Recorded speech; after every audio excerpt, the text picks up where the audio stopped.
C'est avec joie que je reçois aujourd'hui un ami et frère suisse, Jean-Baptiste Lippe. Il était un des invités du Synode national de l'Église protestante unie de France en mai dernier, notamment pour partager sur les nouveaux ministères et les nouvelles formes de ministères, sans oublier leur nécessaire formation, et ce, du côté de la Suisse. Salut Jean-Baptiste. Salut Marc, merci de me recevoir. Ben de rien, c'est une joie. Tu présides le conseil exécutif de la Conférence des Églises réformées romandes et depuis une quinzaine d'années déjà, vous avez créé ce que l'on appelle des ministères émergents qui prennent place à côté du ministère pastoral et du ministère diaconal. Est-ce que tu peux nous présenter brièvement ce qu'est donc un ministère émergent et nous donner quelques exemples ? Mais très volontiers. Du côté de l'ERV, dont je suis encore l'un des pasteurs jusqu'à fin août, ce ministère émergent porte le nom de animateur d'église ou animatrice d'église, puisqu'il faut mettre au féminin aussi.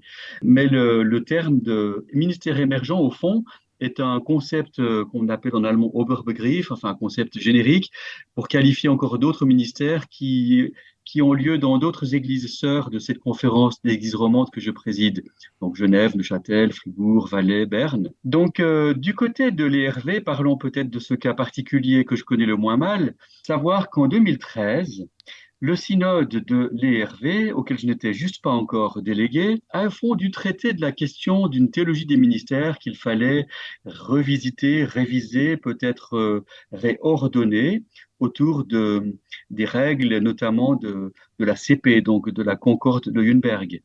En 2013, en étudiant les dossiers de mon église, je découvre qu'au fond, à force d'expertise théologique de théologiens des facultés, il était question de mieux distinguer en 2013 donc le ministère pastoral et le ministère diaconal qui avaient une petite tendance et même une grande tendance à l'interchangeabilité, à savoir que des pasteurs se trouvaient aumôniers dans une aumônerie de type diaconia, donc sans prédication, ni célébration de sacrement, et que des diacres se trouvaient parfois même seuls en paroisse à prêcher et à célébrer les sacrements. Donc la tentative du synode qui a souhaité mettre de l'ordre ecclésiologique dans cette affaire a non seulement échoué en 2013, puisqu'on n'a pas réussi à séparer le rite d'accueil et de consécration, puisqu'ils sont des ministères consacrés dans les RV de pasteurs et de diacres, mais qu'en plus, en 2013, on a au fond réalisé que pour honorer tous les postes à honorer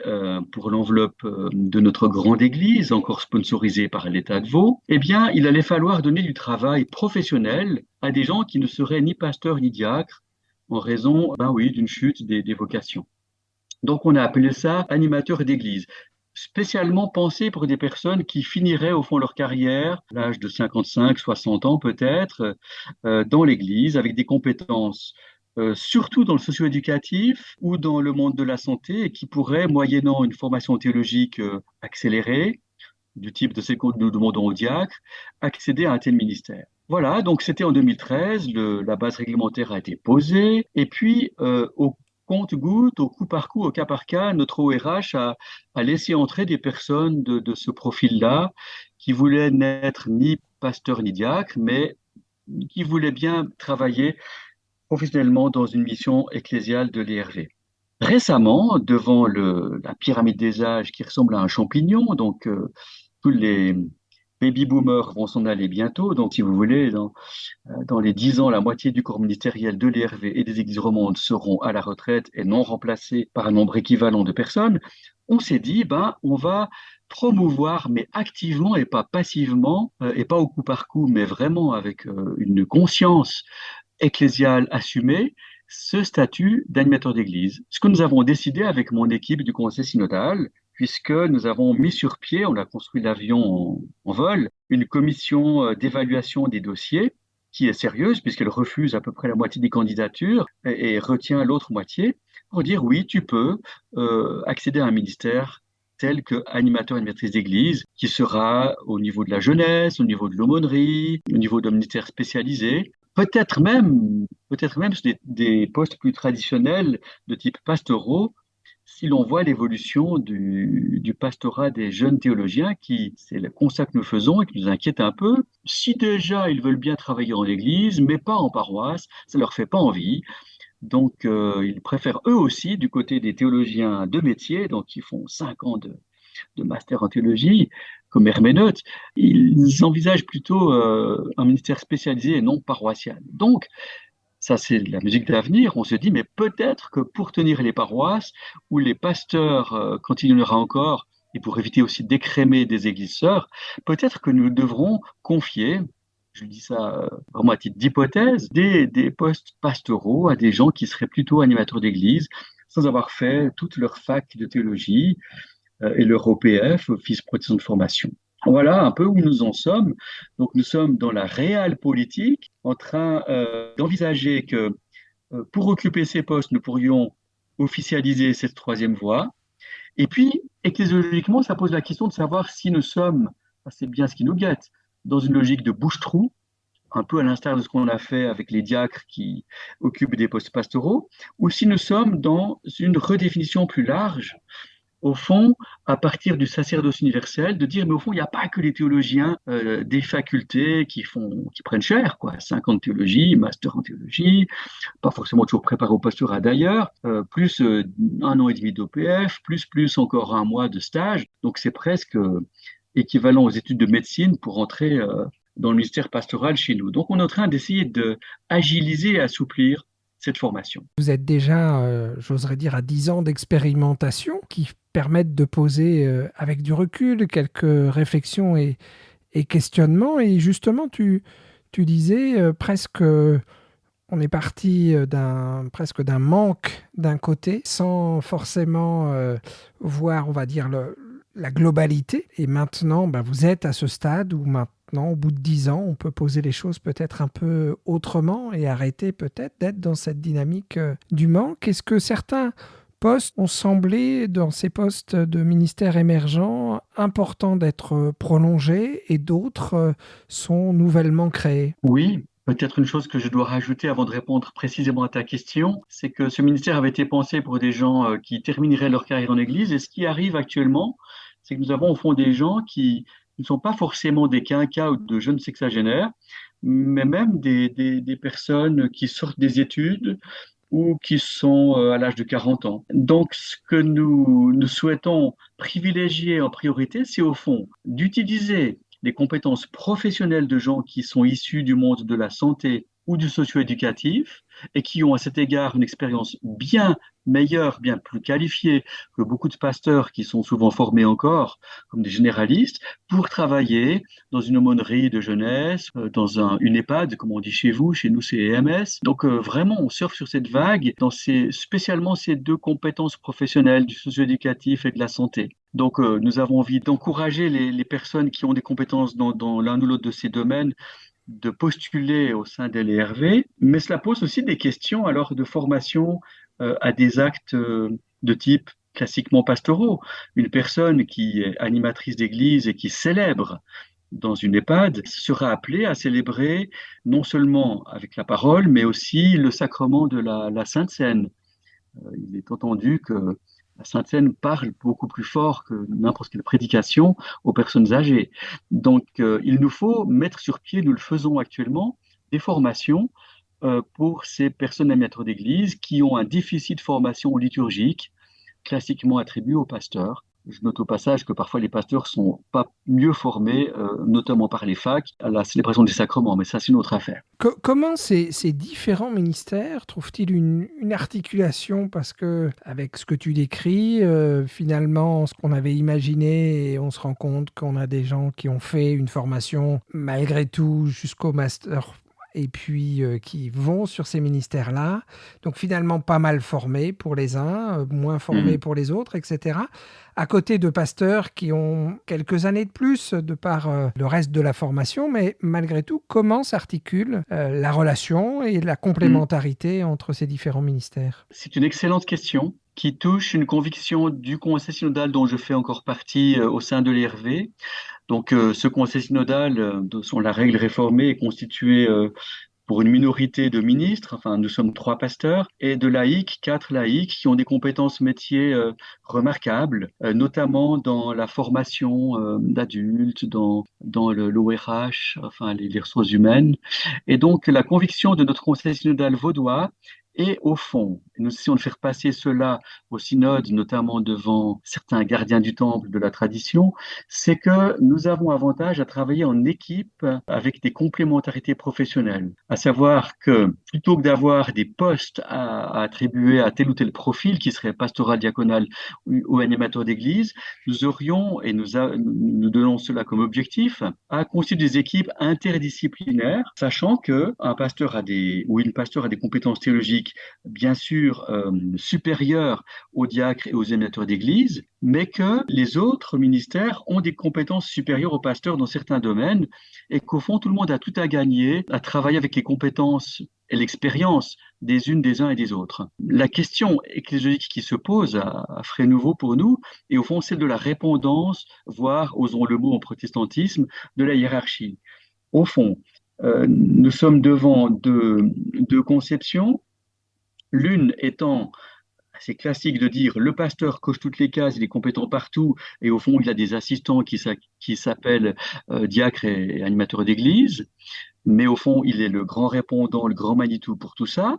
Ça, c'est une conception qui serait, je dirais, la plus confortable par rapport à la tradition d'où nous venons, ou alors quelque chose de plus audacieux qui serait de dire, au fond, dans une équipe interdisciplinaire, oui, il faut une certaine hiérarchie, répondance, mais c'est pas forcément le pasteur qui sera le meilleur chef d'équipe pour faire travailler les gens ensemble. On a ce ministère de coordinateur dans les RV où nous sommes en train de nous poser la question, est-ce que le coordinateur, ça doit forcément être un pasteur. Ça peut pas être un diacre, comme c'est le cas aujourd'hui, ou même un laïc ou un animateur d'église. C'est une vraie question qui fait peur à certaines personnes, notamment les pasteurs qui sont jaloux de leurs privilèges. Ça, c'est mon analyse, mais pas que la mienne. Et puis, peut-être de dire, au fond, le leadership d'une équipe n'est pas forcément de facto plus à même d'être confié à un ou une pasteur. Cela étant, on a des craintes qui s'expriment de la façon suivante. Un professeur de théologie nous disait, mais vous êtes fous, enfin, il ne nous disait pas ça ainsi, mais enfin, entre les lignes, il fallait lire cette doléance-là. C'est comme si vous confiez le bistouri à des infirmières alors que le chirurgien était formé pour faire l'opération.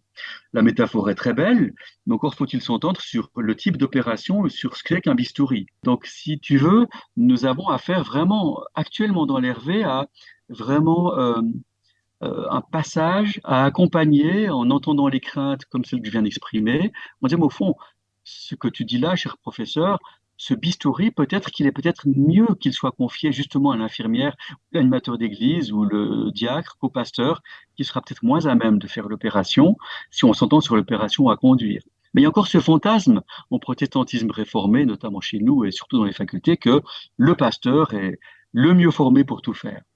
Est-ce qu'on constate aussi des passerelles entre ces ministères, c'est-à-dire que quelqu'un qui a été animateur ensuite chemine et reprend peut-être même des études et Oui. décide d'être pasteur? Oui, très bonne question aussi. En 2013, lorsque j'avais été conduit à mener une petite enquête sur les 40 ans de Leuenberg, il m'avait été dit, quand on a essayé de séparer la consécration diaconale et pastorale, l'ancien président de notre Église m'avait dit, mais on aimerait encourager les diacres à sortir de leur complexe de diacre et au fond à faire un parcours leur permettant de devenir pasteur. Ce que d'ailleurs 2 excellents diacres ont fait en devenant pasteurs dans notre Église.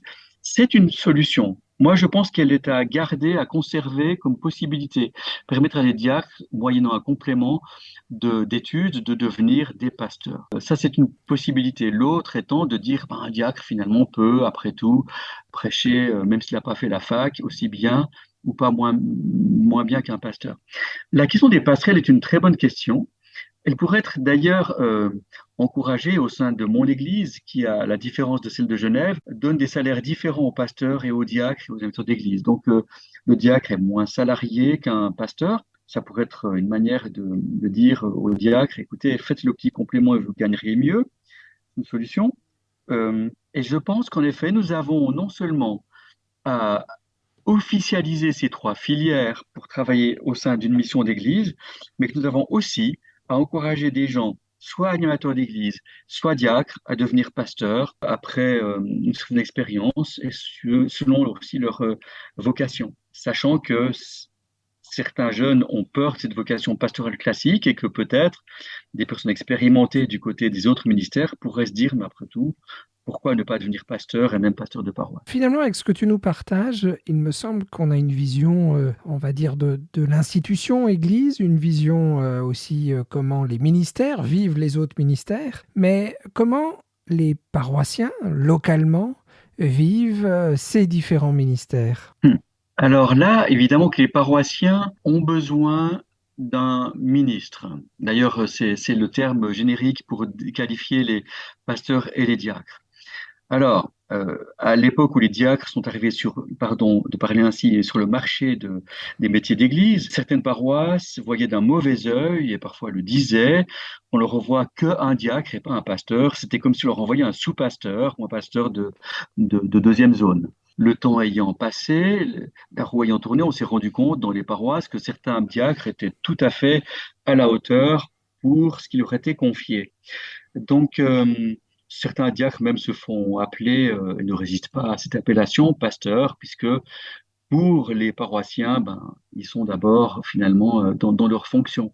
Au fond, ça pose toute la question du tableau à double entrée. Au fond, lors du travail que j'étais conduit à mener sur les ministères et leur évolution au sein de mon église et des églises romandes, je me suis rendu compte qu'au fond, nous étions certainement appelés à sortir d'une ontologie des ministères qui s'appelle pasteur, diacre et maintenant animateur d'église, en disant, vu le parcours initial, le pasteur fait ça, le diacre fait ça et l'animateur d'église fait ça, au fond, nous avons, si on dans la réelle politique, nous voyons que certains animateurs d'église ou diacres exercent une part du métier qui devrait être pastoral et à l'inverse des pasteurs qui doivent être diaconales. Donc nous devons, à l'évidence, penser l'évolution des ministères et des passerelles de l'un à l'autre, non seulement de manière ontologique autour de la formation initiale, mais aussi de la mission à accomplir par toute telle personne, si possible dans l'excellence. Donc, une chose est de dire, pour exercer telle mission, nous te demandons telle formation pour que tu sois à la hauteur, mais peut-être aussi, ce serait l'occasion pour toi de te poser la question de passer d'un ministère à l'autre. Alors comment on accompagne ces différents ministères? Parce que là encore, c'est très intéressant tout ce que tu nous dis là, mais c'est vrai que dans un travail d'équipe, il est toujours bon que chacun soit à sa place. Et quand on passe, je dirais, des frontières, ça crée souvent des tensions. Donc, comment on gère finalement ce que tu viens de nous dire, c'est-à-dire de percevoir qu'un tel a tout à fait des capacités et a envie d'aller plus loin, et pour l'accompagner au mieux, pour franchir de nouvelles étapes et passer d'un ministère à l'autre. C'est toute la question, de mon point de vue, du mentorat que tu poses là. Euh, le mentorat, d'ailleurs, devrait être, à mon avis, réactivé aussi auprès des étudiants en théologie qui éventuellement se destinent au pastorat. En Suisse allemande, le mentorat est très fort. En Suisse romande, c'est plutôt méfiance. J'entends, on fait ses études et puis surtout pas trop de nez de l'Église dans les affaires de l'étudiant qui doit couper le cordon ombilical avec la mère Église. J'ai connu cette phase, je vois bien de quoi on parle. Mais de mon point de vue, le mentorat devrait être pourrait être une possibilité d'accompagner. Ça n'est certainement pas la seule. Euh, je crois que dans les PDF, enfin, je sais que dans les PDF, vous êtes très fort dans le concept du discernement, et pas seulement le concept, mais la pratique du discernement. Je crois que il en va pour nous, et c'est très nouveau, on en a encore parlé hier avec les deux co-directeurs de CEDRE Formation, c'est vraiment d'établir, d'aménager au fond des équipes ou des vis-à-vis individuels qui aident au discernement des parcours individuels. Parce que de plus en plus, nous avons affaire à des parcours individuels. D'abord, on est dans une ère de l'individualisme, nous sommes dans une confession individualiste, donc nous avons tout pour accompagner de manière peut-être plus individualisée les parcours. D'ailleurs, l'OPF se pose les mêmes questions par rapport à la formation des volets de pasteurs et de diacres, en étant dans l'idée de plus de modularité plutôt que de dire tu es inscrit, tu dois faire ça comme tous les autres.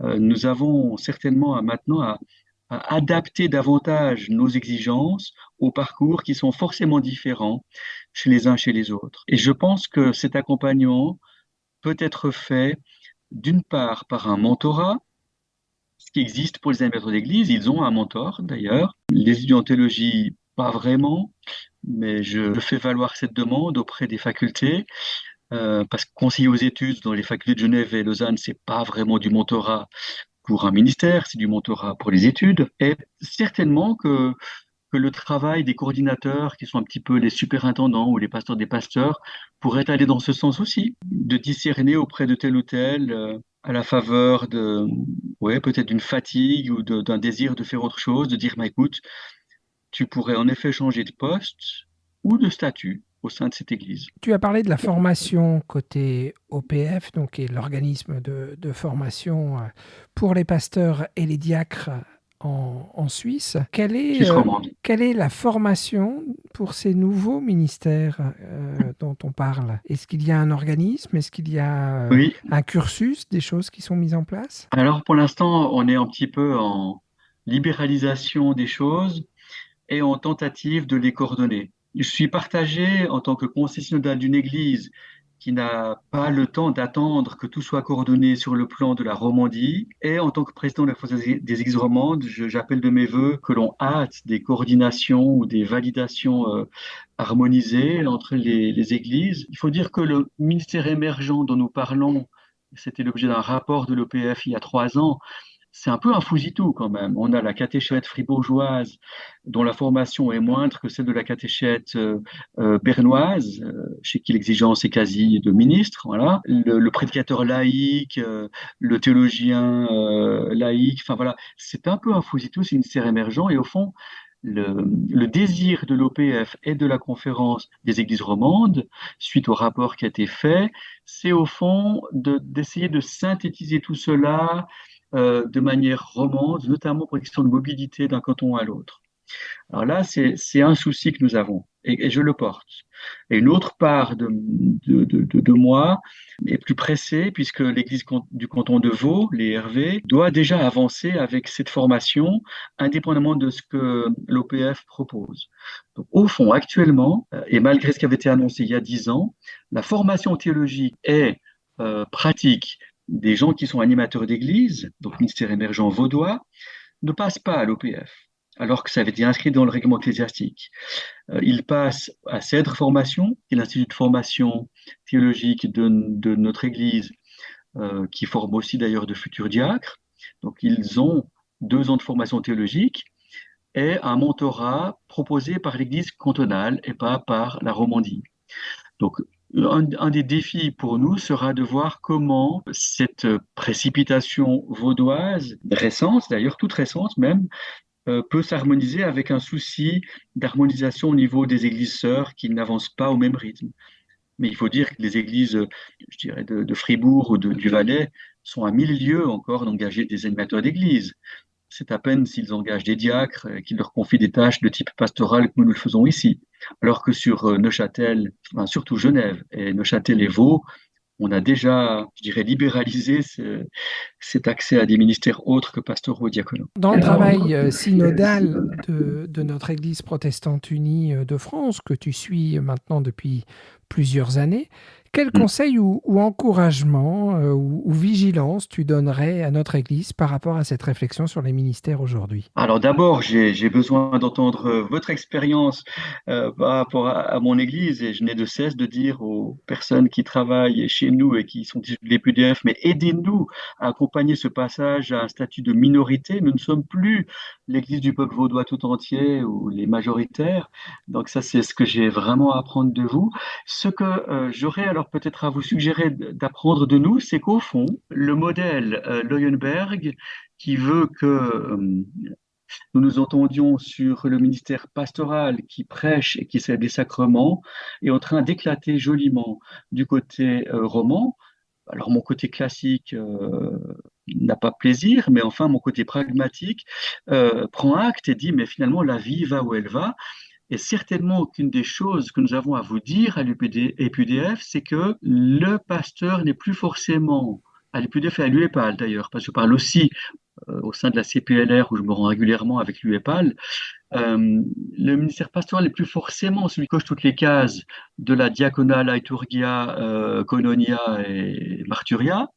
Peut-être que le pasteur 4.0 de l'avenir coche plus que 2 ou 3 des cases et qu'il a avantage à être accompagné de personnes qui sont meilleures que lui ou qu'elle dans tel ou tel domaine de la mission classique de l'Église. Parce que ça, je crois qu'elle demeure. Peut-être aussi revisiter justement le terme de consécration ou de reconnaissance des ministères, comme c'est le cas chez vous. Mais la question, elle n'est pas seulement à vous, elle est aussi à nous. Les animateurs d'église ne seront pas consacrés cette année. Donc, après 10 ans d'existence, nous officialisons leur accueil au culte synodal, en même temps que l'agrégation de ministres d'autres églises. Donc, c'est vraiment une grande nouveauté. Nous rendons visible le fait que ces gens font partie des équipes, mais ils ne sont pas consacrés.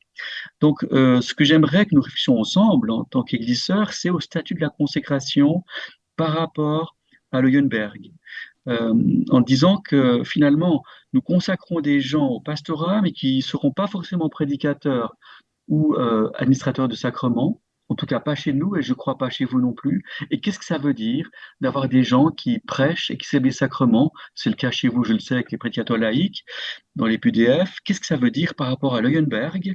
Qu'est-ce que ça veut dire par rapport à la consécration et comment revisiter la théologie de la consécration sur fond de sacerdoce universel? Je crois que c'est le grand défi ecclésiologique que nous avons pour les 50 ans de Leuenberg. Eh bien, merci Jean-Baptiste pour ces réflexions théologiques, pratiques et ce rapport au moment où effectivement nous fêtons les 50 ans de la Concorde de Leuenberg et où nous nous tournons aussi vers cet avenir et cette suite de cette concorde et du chemin pour toutes nos églises. Grand merci Jean-Baptiste d'avoir pu libérer ces quelques minutes dans un agenda que je sais bien chargé. Et merci de ta persévérance. Bonne continuation à toi et au plaisir de te retrouver. Au plus tard en mai prochain à Toulon. À bientôt. À bientôt Marc, merci, salutations à tout le monde.